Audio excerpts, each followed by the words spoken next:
यात आमचे प्रतिनिधी अक्षय मंगणी यांच्याकडे. अक्षय, सध्या प्रफुल्ल पटेल यांच्या निवासस्थानी तटकरे पोहोचलेले आहेत. उद्या विधिमंडळ पक्षाची बैठक होईल आणि त्यामध्ये शिक्कामोर्तब.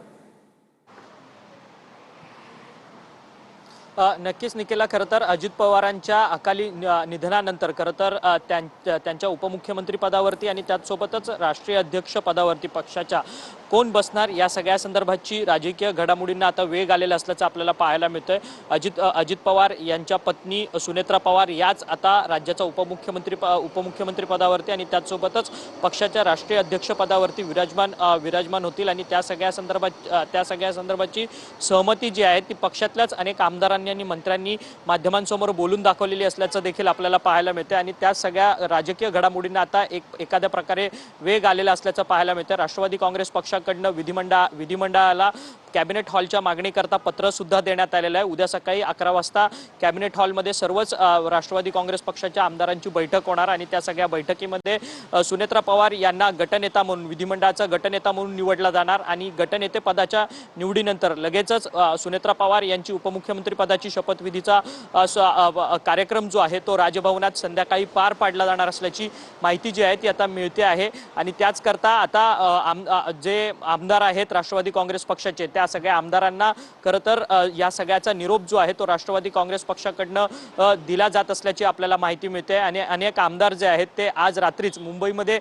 दाखल होताना पाहायला मिळतील. आणि अनिल पाटील असतील, त्याचसोबतच दिलीप वळसे पाटील असतील आणि अन्य इतर आमदार जे आहेत ते सध्या मुंबईच्या दिशेने रवाना सुद्धा झालेले आहेत. आज रात्रीपर्यंत हे सर्वच आमदार जे आहेत ते मुंबईमध्ये दाखल होतील आणि उद्या सकाळी 11 वाजता राष्ट्रवादी काँग्रेस पक्षाच्या सर्वच विधिमंडळातल्या आमदारांची बैठक जी आहे ती विधान भवनातल्या विधिमंडळाच्या हॉलमध्ये होईल आणि या सगळ्या बैठकीमध्ये एकमताने खरं तर सुनेत्रा अजित पवार यांची विधिमंडळाचा गटनेता म्हणून निवड केली जाईल आणि नंतर त्यांचा संध्याकाळी राजभवनावरती उपमुख्यमंत्री पदाची त्यांची शपथ देखील या निमित्ताने पार पडणार आहे. आणि या सगळ्या घडामोडींना आता राजकीय वेग आलेला आपल्याला पाहायला मिळतोय.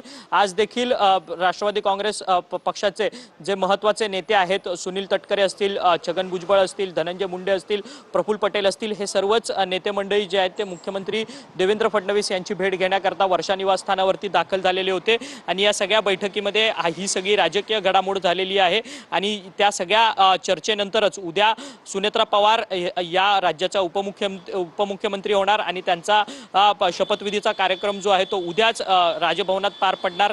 या सगळ्या संदर्भाची चर्चा जी आहे ती वर्षातल्या या संपूर्ण बैठकीमध्ये पार पडलेली होती आणि त्यानुसारच संपूर्ण आता राजकीय घडामोडी जी आहेत त्या होताना आपल्याला पाहायला मिळतात. थोड्याच वेळापूर्वी राष्ट्रवादी काँग्रेस पक्षाचे प्रदेशाध्यक्ष असलेले सुनील तटकरे जे आहेत ते पक्षाचे कार्याध्यक्ष असलेले प्रफुल्ल पटेल यांच्या सीजे हाऊस या निवासस्थानी पोहोचलेले आहेत आणि या दोन्ही नेत्यांमध्ये त्या ठिकाणी बैठक होताना पाहायला मिळते. उद्या कशा पद्धतीची संपूर्ण आमदारांची बैठक असेल आणि त्या बैठकीमध्ये काय मुद्दे उपस्थित त्या बैठकीमध्ये करायचे आहेत आणि गटनेता कशा पद्धतीने निवडायचा या सगळ्या संदर्भातली कारवाई कशा पद्धतीने असेल या सगळ्या संदर्भातली चर्चा होते. आणि उद्या उपमुख्यमंत्री पदाची सुनेत्रा पवारांची जी शपथविधी सोहळा आहे त्या संदर्भातली देखील चर्चा जी आहे ती दोन्ही नेत्यांमध्ये सुनेत्रा पवार घेणार उपमुख्यमंत्री पदाची शपथ. उद्या 11 वाजता राष्ट्रवादीच्या आमदारांची बैठक होईल. औपचारिक झाल्या तर सगळ्यांना आनंद होईल, समाधान वाटेल की दादांच्या उत्तरार्धी म्हणून ज्यावेळेस आपण पाहतो तर त्यावेळेला सुनेत्रा वहिनीच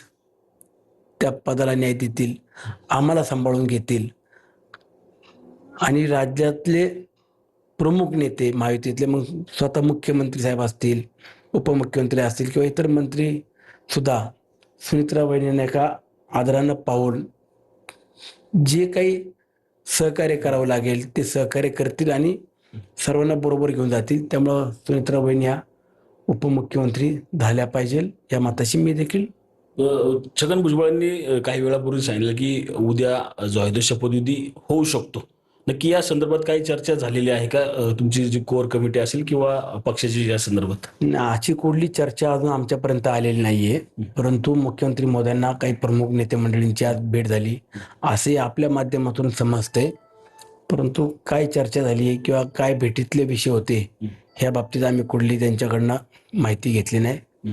काय त्याच्या जर घडामोडी होत असतील तर आम्हाला कळवलं जाईल, सगळ्यांना विश्वासात घेतील.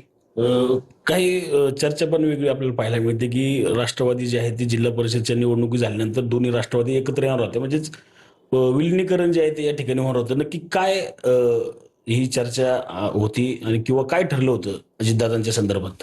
तो असा काय आमच्याकडे आजपर्यंत कुठला प्रस्ताव नव्हता. तो सगळं नंतरचे विषय आहेत. परंतु आज पहिलं पवार कुटुंबीय म्हणत असताना सुनित्रा वहिनींना सगळ्यांनी आधार देणं, त्यांच्या मागं आम्ही सर्वजण भक्कम या सगळ्या